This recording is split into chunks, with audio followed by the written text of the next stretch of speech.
সুপ্রিয় দর্শক, স্বাগত জানাচ্ছি দ্য সিলেটের খেলাধুলা ভিত্তিক অনুষ্ঠান খেলার গল্পে। সঙ্গে আছি আমি তানজিল শাহরিয়ার।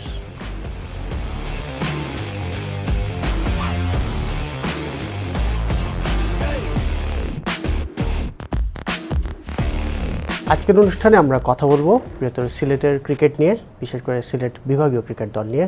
আর এসব বিষয়ে কথা বলার জন্য আমাদের সঙ্গে আজকে উপস্থিত আছেন বাংলাদেশ ক্রিকেট বোর্ডের কাউন্সিলর, সিলেট ডিভিশন টিমের নবনিযুক্ত টিম ম্যানেজার এবং সিলেট ক্রিকেটার্স অ্যাসোসিয়েশনের প্রেসিডেন্ট জনাব ইমতিয়াজ হোসেন চৌধুরী তান্না। তান্না ভাই, আপনাকে স্বাগত জানাচ্ছি আজকের অনুষ্ঠানে। ধন্যবাদ আমাকে আমন্ত্রণ করার জন্য সিলেট।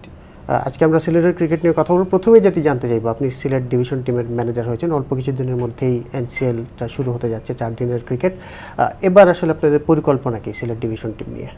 আসলে খেলার ডেটটা সেপ্টেম্বরের 30 তারিখ থেকে, তো প্র্যাকটিস শুরু হবে 3 উইকস আগের থেকে, মনে করেন সেপ্টেম্বরের 5-7 তারিখ থেকে শুরু হবে। তো আমরা ইতিমধ্যেই প্রাথমিক টিম যেটা 30 জনের, এটা আমরা সিলেক্ট করে ফেলেছি। 2-1 দিনের মধ্যে হয়তো এটা প্রকাশ করা হবে। তো আসলে ফার্স্টে যে প্রথমে আপনার ফিটনেস ক্যাম্প হবে 7 দিনের। ফিটনেস ক্যাম্পের পরে তারপরে আপনার স্কিলে যাবে। আপনারা জানেন যে ফিটনেস ক্যাম্পের পরে একটা টেস্ট দেওয়া হয়, ইয়ো টেস্ট। হ্যাঁ, ওইটা পাস করার পরে তারপরে টিম সিলেকশন হয়, যে লাস্ট যে 15 যে স্কোয়াড, এইটা। তারপরে আপনার স্কিল ক্যাম্প শুরু হবে। তো এখন পর্যন্ত আর কি রাজিন ভাই কোচ হিসেবে, হেড কোচ হিসেবে সিলেক্ট হয়েছেন। এরপরে বাকি যে রোলগুলো আছে, যেমন অ্যাসিস্ট্যান্ট কোচ, ফিজিও ট্রেনার, এগুলা বোর্ড থেকে দেওয়া হবে। তো আপাতত আর কি আমাদের ওইভাবেই প্ল্যান আগাচ্ছে আর কি। সিলেট টিমের কথা যদি বলি, আমরা দেখেছি টায়ার 2 থেকে চ্যাম্পিয়ন হয়ে সিলেট বিভাগীয় দল টায়ার 1-এ উঠেছিল এবং সর্বশেষ যে আসরটা ছিল সেখানে অলমোস্ট সিলেট চ্যাম্পিয়ন হওয়ার দ্বারপ্রান্তে পৌঁছে গিয়েছিল। তো সিলেটের পারফরমেন্স আমি যদি বলি, বেশ ধারাবাহিক এবং ভালো করছে তারা, এবং বেশ কয়েকজন খেলোয়াড় আমরা যদি বলি, অমিত হাসান, যদিও তিনি সিলেটের বাইরের কোটার প্লেয়ার, কিন্তু তিনি সিলেটে খেলেছেন এবং টেস্ট দলে সুযোগ পেয়েছেন। এবার আসলে সিলেটের কারা ভালো করতে পারেন, বা সিলেট টিমের মধ্যে কারা জাতীয় দলে জায়গা করে নেওয়ার মতো পারফর্ম করতে পারেন বলে আপনি মনে করেন? আসলে সিলেট টিম লাস্ট কয়েক বছর থেকেই কনসিস্টেন্টলি ভালো পারফরমেন্স করতেছে। এটা আসলে আমাদের সিলেট ক্রিকেটের জন্য অনেক পজিটিভ একটা জিনিস। আসলে আমরা সবসময় জানি যে আমাদের সিলেটের পেস বোলাররা অনেক ফর্মিডেবল একটা পেস বোলিং অ্যাটাক আমাদের। এবাদত, খালেদ, রাহি, রাজা, সাকিব, এখন নতুন আরও আসছে, রাহিন দলে সুযোগ পাবে। তারপরে আপনার মহিউদ্দিন তারেক আছে। তো পেস বোলিং আমাদের সবসময়ই ভালো। তা আসলে আমরা একটু ব্যাটিংয়ে একটু স্ট্রাগল করি, যেটা ধরেন লাস্ট কয়েক বছর থেকে তাও বাকি যারা আছে কাভার করতেছে। অমিত খুব ভালো খেলতেছে, লাস্ট 2 বছর থেকে মুশফিক খেলতেছে, মুশফিকও পারফর্ম করে। আমাদের লোকাল যারা আছে, তুষার, তারপরে গালিব, দিশান আসছে নতুন ছেলে, খুব ভালো করছে last year. Riyad last year খুব ভালো ব্যাটিং করছে। তো আসলে আমার মনে হয় এখন একটা সুন্দর একটা কম্বাইন্ড টিম হয়েছে আমাদের স্পিন অ্যাটাকও ভালো, নাবিল আছে, নাইম আছে। তো আসলে আমার মনে হয় যে টিমটা এখন একটু ব্যালেন্সড। তো আমার মনে হয় ইনশাল্লাহ আমরা এই কনসিস্টেন্সিটা ধরে রাখতে পারবো এই বছর। ব্যাটিংয়ের কথা যেহেতু বললেন, একটু যদি পিছন ফিরে তাকাই, আমরা এনসিএল যখন শুরু হয়েছে আর কয়েক বছর পর থেকে আমরা দেখেছি যে সিলেটে বাইরের ব্যাটাররা নিয়মিতই খেলছেন, মানে সিলেট বিভাগের বাইরের। তো আমরা মুশফিকুর রহিমের কথা এবার বললেন, অমিত হাসান, পিনাক ঘোষ, এরকম আরও অনেকে, মাইশুকুর রহমান রিয়েল, তিনিও সিলেটের হয়ে খেলেছেন। তো আমাদের সিলেটি ব্যাটাররা কেন এনসিএলে জায়গা করে নিতে পারছেন না, বা এনসিএলে জায়গা করে নেওয়ার জন্য যে স্কিল সেট দরকার, সিলেটি ব্যাটাররা কেন সেই স্কিলগুলো আসলে অর্জন করতে পারছেন না বলে আপনার কাছে মনে হয়?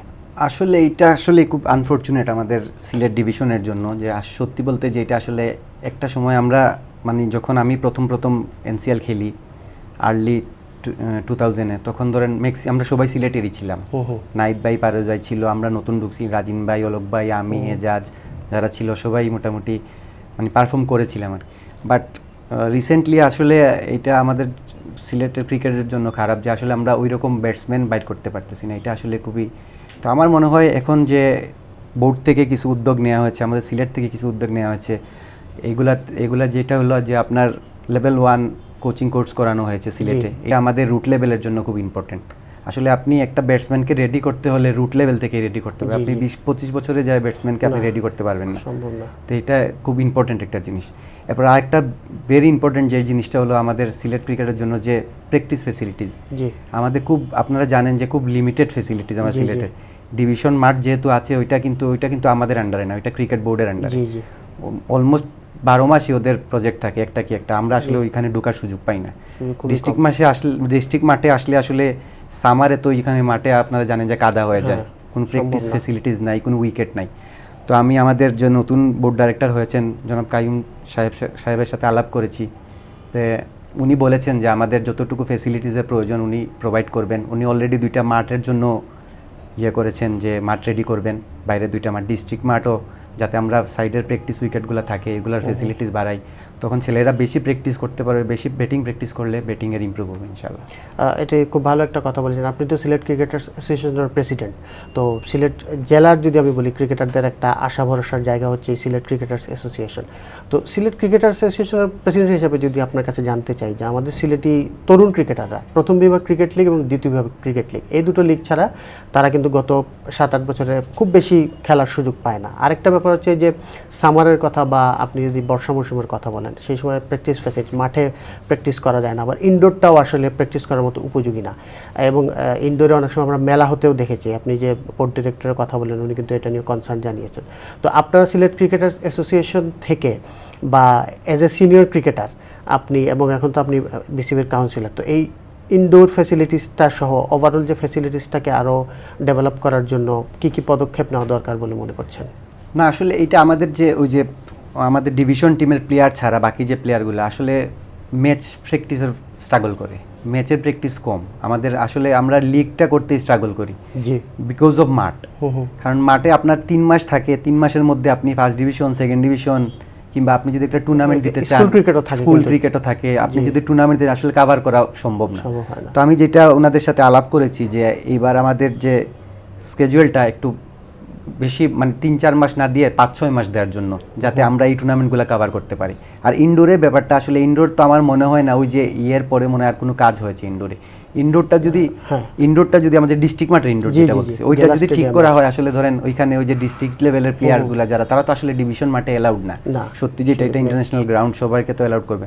তো ওই ইনডোরটা যদি ঠিক করা হয় তাহলে ধরেন ওরা প্র্যাকটিস ফেসিলিটিস পাবে। আর যদি আমাদের স্কেজুয়ালটা বাড়িয়ে দেওয়া হয় মাঠের, তাহলে ম্যাচ প্র্যাকটিস পাবে, আর আমরা বিভিন্ন টুর্নামেন্টও করতে পারবো। আমাদের এবার একটা আছে, টার্গেট আছে ক্রিকেটার অ্যাসোসিয়েশনের পক্ষ থেকে যে একটা বড় করে টুর্নামেন্ট করার জন্য, যাতে সবাই সিলেটের লোকাল প্লেয়াররা যাতে সুযোগ পায়।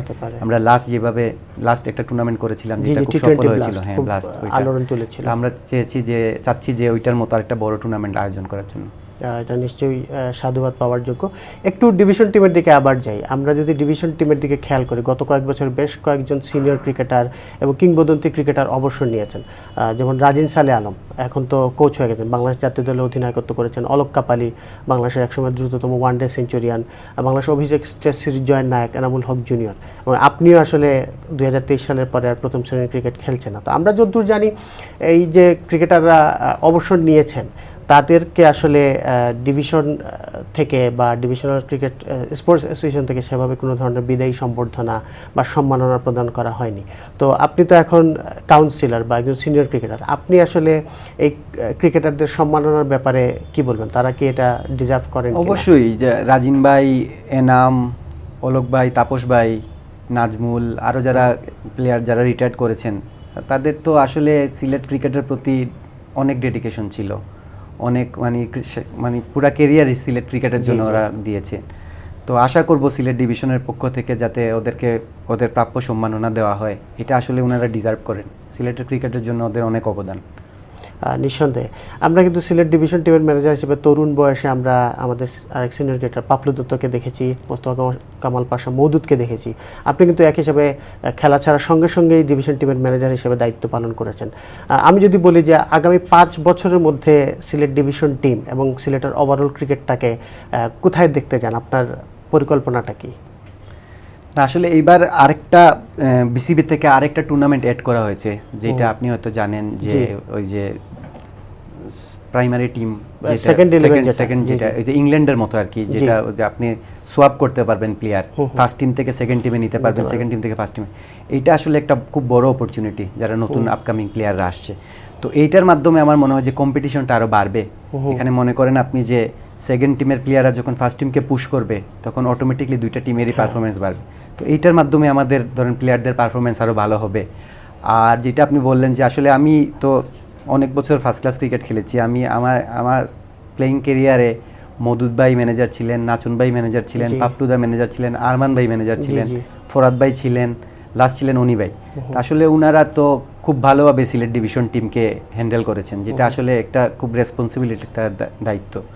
তো আশা করব ওনাদের মতো আমি এই দায়িত্বটা পালন করতে পারবো, আর ইনশাআল্লাহ সিলেট টিম অনেক ভালো করবে।